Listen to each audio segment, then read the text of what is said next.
कोविड-19 की जो पहली वेव थी उसका एक आंकड़ा देता हूं। जो पीक जो हिंदुस्तान ने संख्या देखी थी मरीजों की, वो 17 सितंबर 2020 को देखी थी। वो थी 97,894 केसेस, 97,894 केसेस। ये कोविड की पहली जो वेव थी, पहली जो लहर थी, उसका पीक हिंदुस्तान ने जो देखा था। आज जो पीक हम देख रहे हैं, कल का आंकड़ा है 1,15,776 नए केसेस। ये this is a grim milestone. ये एक दुख होता है ये आंकड़ा देखकर कि पहली वेव और दूसरी वेव, हम पहली वेव को हम दूसरी से अगर तुलना करें तो समझ में आता है कि दूसरी कहीं ज्यादा भयावह साबित हो रही है। काफी प्रश्न खड़े होते हैं देश के सामने, देश की सरकार के सामने। यूएस और ब्राजील में अगर आप आंकड़ा देखेंगे मरीजों का, हम उनसे भी आगे बढ़ चुके हैं। और वहीं मैं आगे तुलना करने वाला हूं, वैक्सीनेशन का आंकड़ा अगर आप देखेंगे, इन्हीं देशों से तुलना करेंगे तो हम उनमें पीछे खड़े हैं। पूरे विश्व में हर 7 में से 1 मरीज हिंदुस्तानी है। ये बड़ा डरावना आंकड़ा है। पहले 10 मरीज जो कोविड के होते थे, वो 8 और मरीजों में कोविड फैलाते थे पिछली लहर में। इस लहर में 10 मरीज कोविड के 14 नए मरीजों में बीमारी फैला रहे हैं। ये एक और भयावह आंकड़ा है। मैं ये बताना चाह रहा हूं आपको और आपके माध्यम से देश को कि ये कितने खतरनाक मोड़ पर हम खड़े हैं। कोविड, जिसको अभी हम लहर बोल रहे हैं, ये कब सुनामी बन जाएगा हमें मालूम भी नहीं पड़ेगा। और जो पूरे विश्व में जो पब्लिक हेल्थ एक्सपर्ट्स हैं, भारत के एक्सपर्ट्स हैं, विदेशों के एक्सपर्ट्स हैं, जो बार बार बोल रहे हैं कि सेकेंड वेव आ चुकी है, भारत की सरकार को, हम सबको ये स्वीकार कर लेना चाहिए that the second wave is here and is threatening to be a tsunami.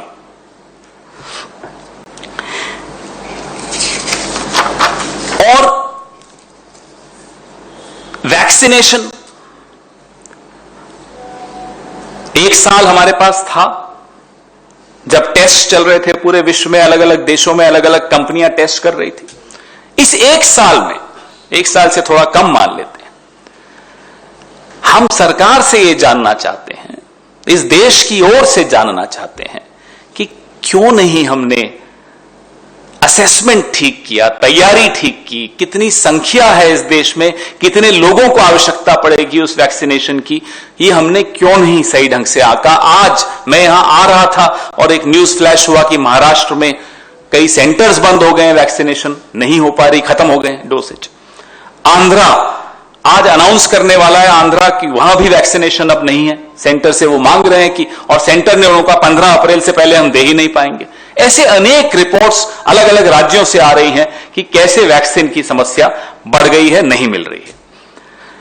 और जो ड्रग है रेमडेसिविर, उसकी शॉर्टेज, उसकी ब्लैक मार्केटिंग अलग अलग राज्यों से रिपोर्ट्स आ रही हैं। तो अभी मैं फिर से वैक्सीन पे फोकस करना चाहता हूं, ज्यादा इस पे नहीं, लेकिन जो शॉर्टेजेस आईसीयू बेड्स की हो रही हैं, जो शॉर्टेजेस ऑक्सीजन सिलेंडर्स की हो रही हैं, जो शॉर्टेजेस वेंटिलेटर्स की हो रही हैं, जो शॉर्टेजेस ट्रेन्ड मैन पावर की हो रही हैं, हमारे वेंटिलेटर्स चलाने वालों की हो रही हैं, ये स्थिति बहुत ज्यादा गंभीर है। पिछली लहर से कहीं कहीं ज्यादा गंभीर स्थिति हमें दिख रही है देश के अलग अलग कोनों से। जो वैक्सीन का वेस्टेज का आंकड़ा है वो भी चौंकाने वाला है।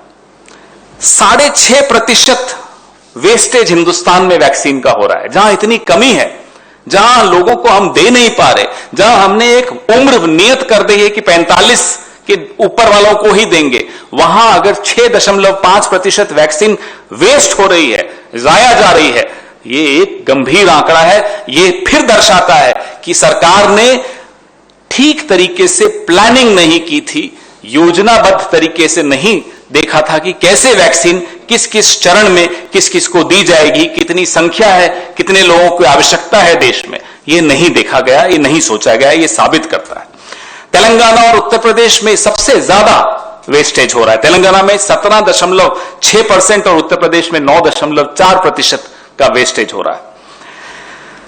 और इसमें मैं बाकी देशों से इसलिए तुलना नहीं करूंगा कि बार बार अपनी ही सरकार को कितना हम बोलें, लेकिन खुद इनको समझना पड़ेगा कि इन तमाम आंकड़ों में हम बाकी देशों से, जो विकासशील देश हैं, उनसे भी पीछे जा रहे हैं। ये अच्छी बात नहीं है। ये क्या इंगित करता है? ये यही इंगित करता है कि हम तैयार नहीं थे, हम तैयार नहीं हैं। जो वैक्सीन वेस्टेज है तेलंगाना में 17.6% है और उत्तर प्रदेश में 9.4% है। और संख्या की बात मैंने आपको बताई। अब हिंदुस्तान में asthma, angina, respiratory disorders, diabetes, ये एक लाइफस्टाइल डिजीजेज है। बहुत बड़ा आंकड़ा है। हर हिंदुस्तानी, हर परिवार में कोई ना कोई आपको ऐसा केस मिलता है। इन तमाम कोमॉर्बिडिटीज की लिस्ट में इनको आपने बाहर रखा। ये कब तक बाहर रहेंगे? इनके बारे में आपकी क्या योजना है? क्योंकि अब पोल्यूशन बढ़ने के साथ साथ एस्मा के केसेस, और एस्मा कोई उम्र नहीं देखता, छोटे छोटे बच्चों में हमें एस्मा दिखता है। ये सब जब मैं बार बार बोलता हूं, प्रश्न पूछता हूं, सवाल पूछता हूं कि सरकार ने तैयारी नहीं की, अगर हम आरोप लगाते हैं तो उन आरोपों का कारण यहां है।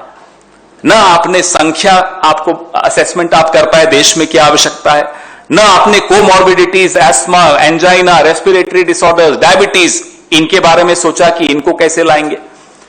और जो सप्लाई चेन इश्यूज थे वैक्सीन के, आपको 1 साल मिला था।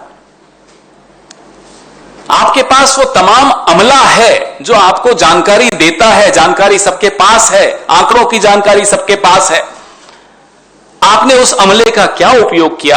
आपने क्या प्लानिंग की? आप देश के साथ कृपया साझा करिए अपनी प्लानिंग की। आपकी प्लानिंग थी क्या और है क्या और क्या होने वाली है? आपने, कई लोग वैक्सीन लाए, अलग अलग कंपनियों से लाए, अलग अलग देशों की कंपनियां थी। आपने कहा नहीं, भारत में ट्रायल्स जब तक नहीं होंगे हम मंजूरी नहीं देंगे। अब अगर यूरोप में 30-40 हजार ट्रायल्स हो गए, या अमेरिका में हो गए, या किसी और देश में हो गए, पैंडेमिक की स्थिति में आपको इतना सख्ती दिखाने की आवश्यकता नहीं थी। उसका जो नतीजा निकला वो ये है कि आज वैक्सीन की शॉर्टेज हो गई। अगर हम ब्राजील, जर्मनी और यूएस और यूके, ये 4 देशों का आंकड़ा, मैं सब पूरे प्रेस रिलीज में वही इन्हीं 3-4 देशों का आंकड़ा लेता हूं ताकि तुलनात्मक अध्ययन जब हम करें तो फेयर हो वो। वैक्सीन का आंकड़ा क्या है? यूके 55.4% आबादी को वैक्सीन दे चुका है। अमेरिका 50% आबादी को वैक्सीन दे चुका है, और वहां कोई उम्र का भी उन्होंने कोई ये नहीं रखा कि 45 ही होगा, 15 तक आ गए हैं। जर्मनी 17.2% अपनी आबादी को वैक्सीन दे चुका है, और ब्राजील 10.3% आबादी को वैक्सीन दे चुका है। यह बीबीसी का आंकड़ा है जो मैं आपके साथ साझा कर रहा हूं। तो वैक्सीन जिनके पास, अलग अलग कंपनियों को जिन्होंने अनुमति दी, वो ज्यादा लोगों को वो देश वैक्सीन दे पा रहे हैं। जिन देशों ने सीमित कर दिया कि नहीं, हम इन्हीं 1-2 कंपनियों को परमिशन देंगे, उनकी स्थिति वो है जो हमारे देश की है। हम अभी लगभग 5.2% लोगों को वैक्सीन दे पाए हैं। कहा जाता है सरकार द्वारा कि एक वैक्सीन हेजिटेंसी है, लोगों के मन में एक हिचक है वैक्सीन लेने से। जायज सी बात है, होती है। ऐसे में सरकार का क्या काम है? ऐसे में सरकार का काम है कि NGO, civil society, all party meeting, तमाम जो प्रतिनिधि हैं जनता के, वो राजनीतिक प्रतिनिधि हो, सामाजिक प्रतिनिधि हो, धार्मिक प्रतिनिधि हो, उन सबको साथ लेकर चलिए ताकि वैक्सीन अवेयरनेस आप जनरेट कर सके। वैक्सीन हेजिटेंसी क्यों है? वैक्सीन हेजिटेंसी इसलिए है कि वैक्सीन अवेयरनेस नहीं है। आप वैक्सीन अवेयरनेस ले आइए, वैक्सीन हेजिटेंसी जाएगी। इस देश ने और भी पहले भी इसमें इम्यूनाइजेशन प्रोग्राम्स हुए हैं, और तब संचार की व्यवस्था इतनी सुदृढ़ नहीं थी, इतनी मजबूत नहीं थी जितनी आज है। तब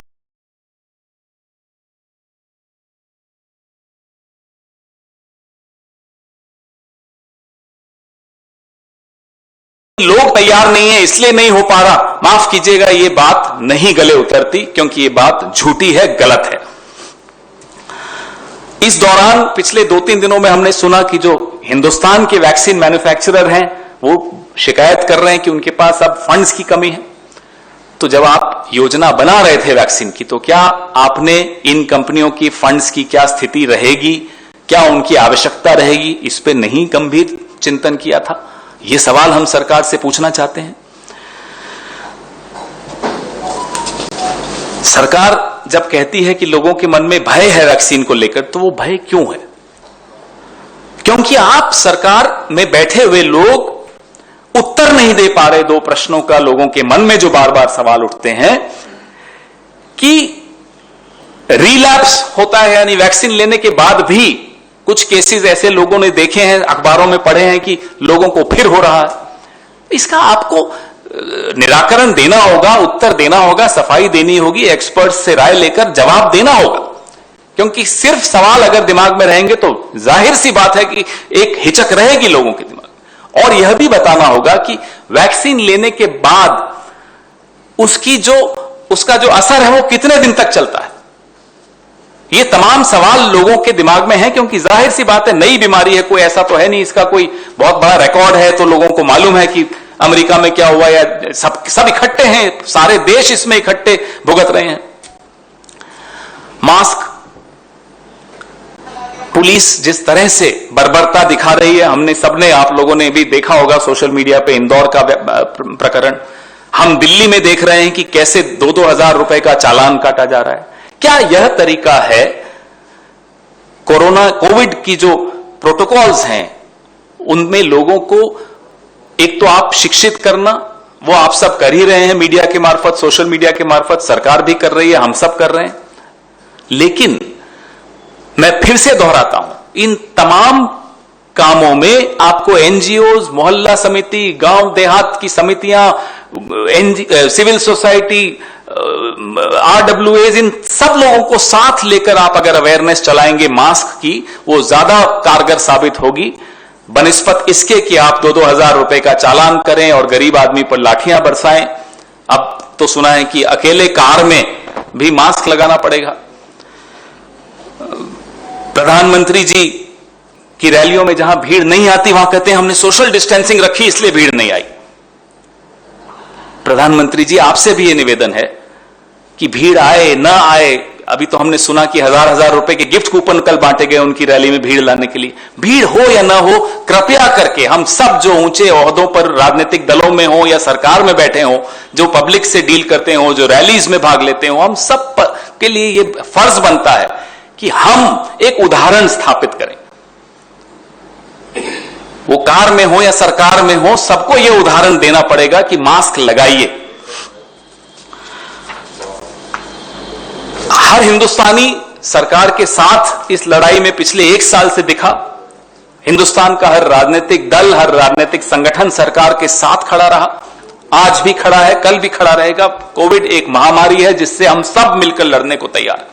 प्रधानमंत्री जी, आप ऑल पार्टी मीटिंग बार बार बुलाते रहा करिए, हम आपसे यह निवेदन करते हैं, ताकि सब मिलकर समाज में एक जागरूकता भी लाएं मास्क को लेकर, वैक्सीनेशन को लेकर, और जो भ्रांतियां फैली हुई हैं वैक्सीनेशन को लेकर।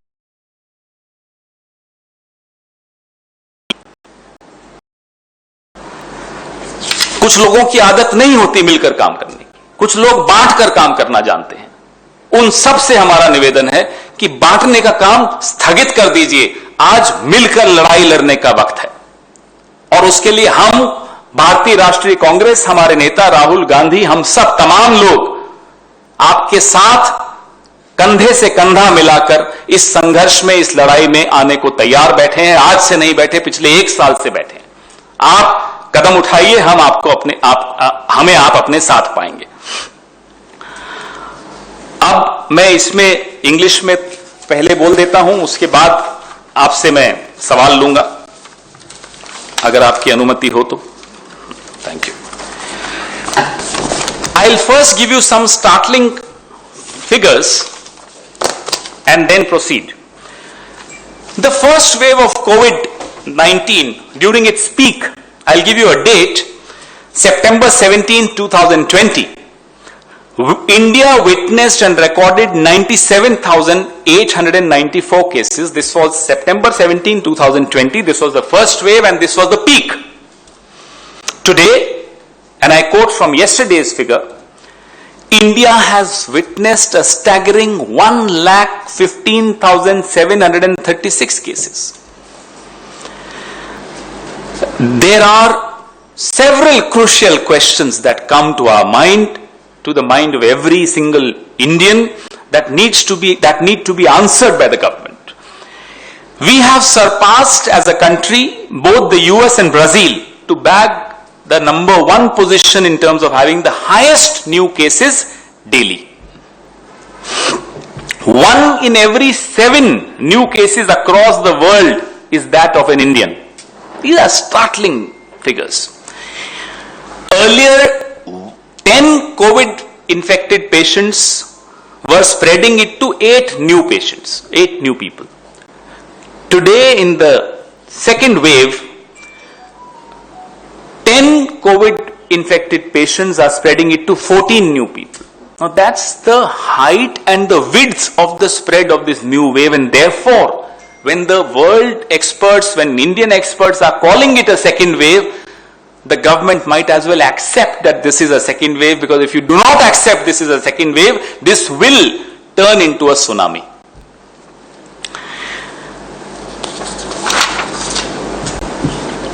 There are significant drawbacks. There are 2 aspects to fighting this pandemic. One, which we have now, the world is going through, is the vaccination, and the other one is following COVID protocol. In both these aspects, there are significant drawbacks that we need to discuss.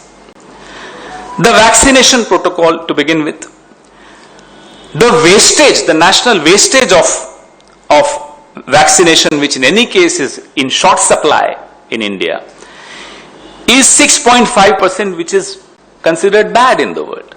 You compare it with other countries, you will realize 6.5% wastage of COVID vaccination is what India is going through. And in India, the 2 states which have a very high wastage of vaccination is Telangana and Uttar Pradesh. Telangana at 17.6% and Uttar Pradesh at 9.4% respectively. The other aspect of vaccine planning where the government failed was taking into account the comorbidities which are a part of our lifestyle in India, which is diabetes, asthma, respiratory disorders, angina, heart disorders. This was not taken into account while planning the vaccine protocol. The government should immediately start discussing and trying to include these comorbidities in the approved list eligible for COVID-19 vaccine. The supply chain issues of COVID-19 vaccine. These are issues that the government has again been found wanting. There is dilly-dallying. There has been a dilly-dallying on the vaccine approval and regulatory protocol that has held back many globally accepted and approved safe vaccines from entering the Indian market. This ensures that the dependency on our limited vaccines has led to a shortage of vaccines. You've heard from Maharashtra, you've heard from Andhra Pradesh, you've heard from Rajasthan. Several states are complaining that there is acute shortfall of vaccines. Why is the government, by not bridging the innovation gap and insisting on local trials in the time of pandemic, making it even more difficult for various vaccine manufacturers to enter India? This is our question to the government. If one takes a look at the countries with a diversified pool of vaccines and increased ease to access to vaccination, it helps decrease the daily new case numbers. Wherever countries have allowed more vaccines, diversified pool of vaccines, the number of cases are going down there. And also, of course, there are no shortages there because there is availability, there is access, there is more than one company. So countries like the UK, UK has vaccinated 55.4% of its population.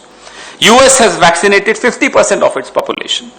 Germany has vaccinated 17.2% of its population, and Brazil has vaccinated 10.3% of it. Now, what is the difference between these four countries and India? These four countries have allowed different pools of vaccines in their country. India has not allowed. India has restricted it. The government should urgently address concerns of private vaccine manufacturers regarding paucity of funds. Now, all this should have been taken into consideration when you were planning. You had 1 year to plan on aspects of distribution, aspects of providing access, aspects of what kind of companies, what kind of vaccines should be allowed here, aspects of comorbidities that I mentioned. All these aspects could have been taken into consideration because government had time to do so, but our government did not do it. Now the government, whenever cornered by these issues, repeatedly talks about there being a vaccine hesitancy in the country. Fair enough, there is vaccine hesitancy. Any new vaccine will have a hesitancy. Why would people accept it? There is vaccine hesitancy because there is not enough vaccine awareness in the country. Now that's again where the government needs to take everybody along, whether it's political parties, whether it's NGOs, civil societies, RW.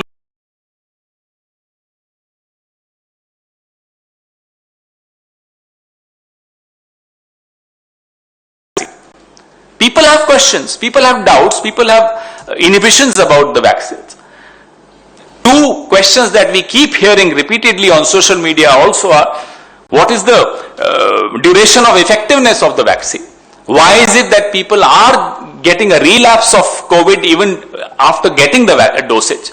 So these are questions that need to be answered with the help of experts and also with the help, disseminated with the help of NGOs, political parties and representatives and organizations. Reports of police high-handedness have been seen, been touching videos when we've all seen them on social media, videos coming from Indore and other parts of the country.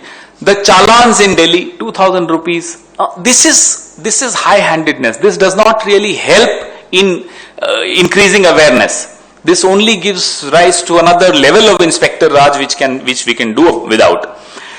The Health Minister, unfortunately, Mr. Harshvardhan, we've all worked with him in Delhi for several years when he was in the opposition here in Delhi. He's missing in action for the last 1 month. This wave is threatening to turn into a tsunami. The Prime Minister is busy campaigning. The Health Minister is missing in action. The Prime Minister, unfortunately, doesn't seem concerned much about COVID, because there should be, and we demand, there should be frequent all political party meetings called by the Prime Minister. This is a very, very serious emergency we are looking at, because the height and the width of the new wave is bigger and wider than the previous wave. PM and all of the people in high places who go and address public meetings, rallies, should also ensure that the social distancing norms are not only applied where there are no crowds willing to listen to the Prime Minister, but also where, as we are told, they are distributing 1,000 rupee gift coupons to get people to come and listen and attend to Modi ji's rallies. Even there, social distancing norms should be followed, because after all, we are the ones who need to set an example also for people. You can't expect all norms to be followed by citizens of India, but for the rulers of India, there are no norms. That's not how it works. Every single Indian for the last 1 year, every single Indian political party, everybody in India stood next to the government, with the government, shoulder to shoulder, cooperated with the government and did whatever the government wanted them to do. They went through immense hardships but obeyed what the government asked them to do. We are all with the government in this fight against COVID, provided the government also appears to be serious, appears to be concerned, appears to be addressing these doubts, these problems, these hiccups that we are witnessing in the vaccination program. Thank you. Your questions, please.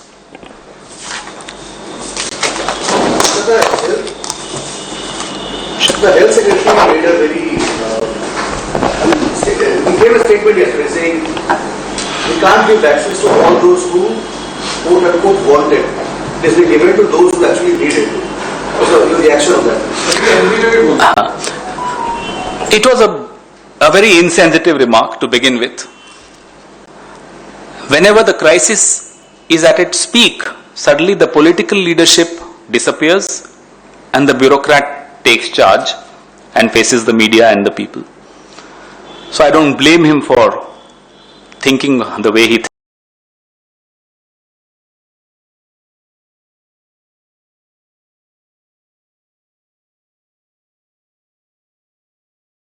Who decides that? The bureaucrat is a powerful man or a woman. They have access to the vaccine. But a Swiggy delivery boy doesn't have the access. Poor chap doesn't even have age on his side because he is not 45 yet. Health, frontline workers can be deprived. Who decides all this? That's why in my press conference also I told you, repeatedly told you, that enough planning has not been put into the dissemination of the vaccine, taking into account India's reality, ground reality, India's comorbidities, India's lifestyle disorders. Nothing was taken into account, and in a very ham-handed way, the bureaucrat also spoke in a very ham-handed way because they've also worked in a very ham-handed way. So it's an insensitive remark and an unfortunate remark. जो कल स्वास्थ्य सचिव ने टिप्पणी की,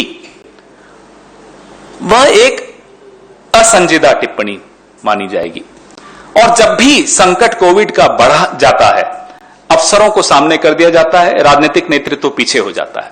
जब थोड़ी स्थिति काबू में आती है, अफसर को पीछे कर दिया जाता है, राजनीतिक नेतृत्व ताली बटोरने के लिए सामने आ जाता है। एक अफसर से मैं उस अफसर से पूरे सम्मान के साथ पूछना चाहता हूं, यह तय कौन करेगा कि अफसर को तो वैक्सीन मिल जाएगी लेकिन एक डिलीवरी बॉय को नहीं मिलेगी? यह किसने तय किया? अफसर को प्राथमिकता किसने दी? क्यों दी? वैक्सीन सबका अधिकार है, वैक्सीन लेना सबका अधिकार है और वैक्सीन देना सरकार का कर्तव्य है। इन अफसर को भी समझ लेना चाहिए और इनके ऊपर इनके राजनीतिक आकाओं को भी समझ लेना चाहिए। So, लोग कह रहे हैं कि इस पर डिबेट ही नहीं होना चाहिए। राहुल जी ने ट्वीट आया है saying that there should be no debate on needs and wants. So the BJP is saying कि आप लोग experts को भी question कर रहे हो, experts are saying कि वैक्सीन सबको भी देना चाहिए। तो how is it the political parties are now coming out and questioning the experts? बिल्कुल यही बात है। जैसा कि मैंने कहा, जैसा कि राहुल गांधी जी ने ट्वीट किया, वैक्सीन लेना सबका अधिकार है। मैंने आपको दूसरे कई देशों के आंकड़े दिए। और वैक्सीन देना, क्या हमने कहा था कि पोलियो सिर्फ इस कैटेगरी के लोगों के पास रहेगा? सबके लिए। वो एक यूनिवर्सल इम्यूनाइजेशन प्रोग्राम था। This has to be universal, this has to be for everyone. Vaccine देना सरकार का कर्तव्य है। हम अभी कोई सवाल नहीं उठा रहे हैं पीएम केयर फंड्स पे, वो हम उठाएंगे वक्त पे, पहले भी उठाया था, बाद में फिर उठाएंगे। आज क्यों है ऐसा कि वैक्सीन की कमी है, आईसीयू में बेड्स की कमी है, ऑक्सीजन सिलेंडर्स की कमी है, वेंटिलेटर्स की कमी है, और जब कोई सवाल उठाए तो आप कहते हैं आप एक्सपर्ट से बहस मत करिए? यह बहस का विषय नहीं है। Vaccine has to be for one and for all.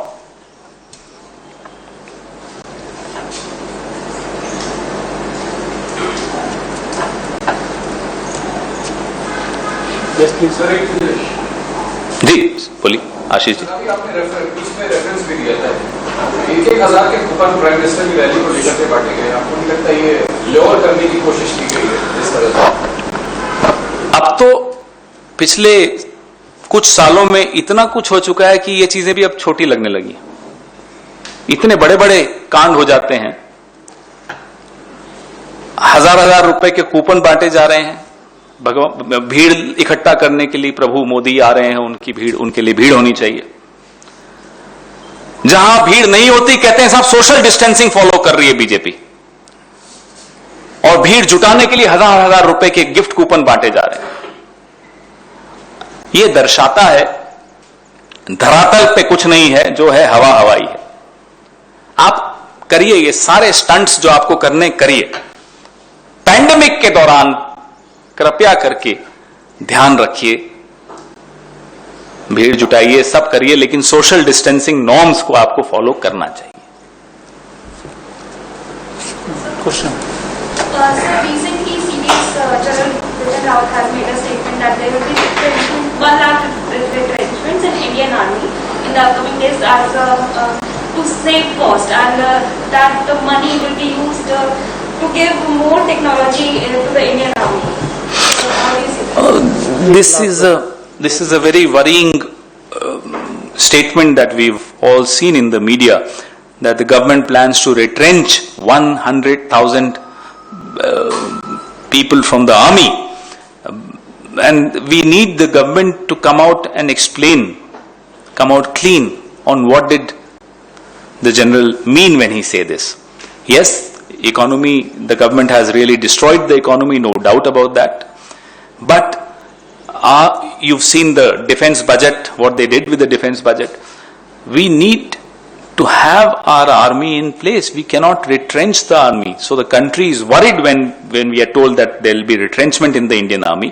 We demand that the government should come out clean on this comment of general. Sir, सरकार की फैक्ट्री को किस तरह से आप देखते हैं कि नाइट कर्फ्यू को लेकर लोग सवाल उठा रहे हैं कि जब लोग सो रहे होंगे तो नाइट कर्फ्यू का क्या औचित्य है, और ट्रेडर्स भी चिंता जाहिर कर रहे हैं क्योंकि मार्केट में भीड़ कम हो रही है, और एक इम्पॉर्टेंट चीज है कि लोगों का पलायन भी मेट्रो सिटी से शुरू हो गया है, तो उन्हें शंका लग रही है कि एक पूर्ण लॉकडाउन की स्थिति कभी भी आ सकती है। सरकार को लगता है कि पुराने अनुभवों से सीख हासिल करते हुए एक सजगता के साथ करते जो पिछले साल इस देश ने भयावह तस्वीरें देखी वो दोहराई न जाएं, यह फर्ज बनता है हमारी सरकारों का। और जो दूसरी वेव है उसको आए हुए काफी वक्त हो गया, बढ़ती चली जा रही है। अभी तक सारे मुख्यमंत्रियों, सारे स्वास्थ्य मंत्रियों के साथ बैठक की तारीख मुझे नहीं मालूम क्या तय हुई, लेकिन ये हो जानी चाहिए थी। ऑल पार्टी मीटिंग हो जानी चाहिए थी। ट्रेडर एसोसिएशन, जैसा कि आपने बताया, मैं बार बार कहता हूं, सामाजिक संगठन, धार्मिक संगठन, व्यावसायिक संगठन, इन तमाम लोगों को साथ रखकर अगर आप योजना बनाएंगे तो वो योजना कम से कम पीड़ादायक होगी।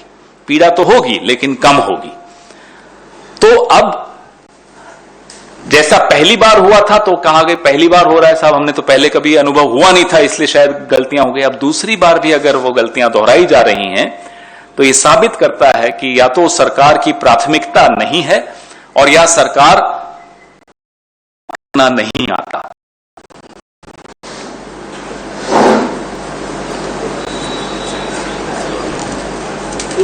Any other question? एक क्वेश्चन आया है मेरे पास, राफेल पे क्वेश्चन आया कि राफेल पे जो कंट्रोवर्सी चल रही है, सरकार चुप है। राफेल पे जो आपका प्रश्न है वो जो पिछले 2-3 सालों से लगातार इस मंच से हमारे तमाम नेता हम सब बोलते आए हैं, वो अब साबित परत दर परत साबित होता चला जा रहा है। सरकार की चुप्पी और ज्यादा, शक तो खैर बहुत पुरानी बात हो गई, अब वो शक की गुंजाइश ही नहीं रह गई है, वो बिल्कुल it is turning into a reality. Yes, this happened.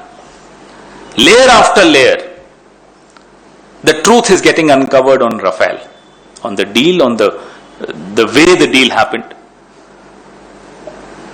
My colleague Randeep Singh Surjewala ji, day before yesterday, spoke about Rafale, and in future also we'll continue to bring to you the latest discoveries that keep happening across global media on Rafale. But picture तो अभी बाकी है।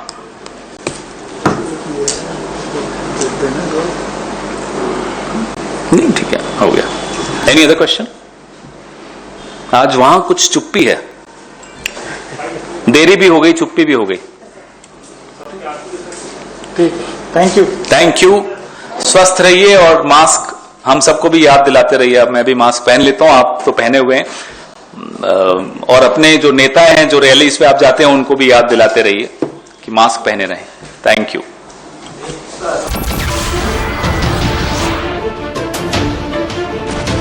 नमस्कार, मैं हूं मानक गुप्ता। अगर आपको हमारा ये वीडियो पसंद आया हो तो इसे लाइक और शेयर जरूर करें, और हाँ, हमें सब्सक्राइब और फॉलो करना ना भूलें ताकि आप देश और दुनिया की कोई खबर मिस ना करें।